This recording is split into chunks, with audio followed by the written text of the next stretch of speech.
So today I'm going to be making chocolate covered raspberries. So let's begin. So to start off with, I'm going to be using dark chocolate and milk chocolate. So we're going to melt this in the microwave for about 1.5 minutes. So my melted chocolate is now ready. So I'm going to pick up my raspberry with a fork and dip it in the melted chocolate.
Okay, these are now covered. I'm going to get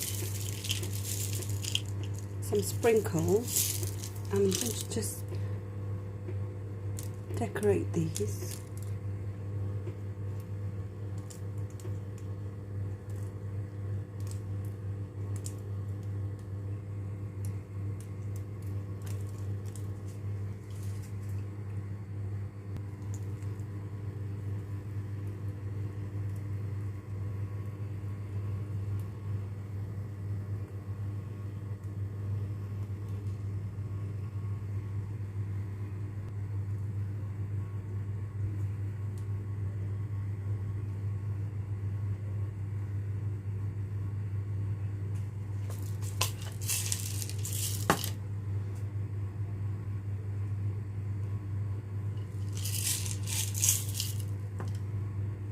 So we're just going to allow these to set and then we'll check up on these in a bit.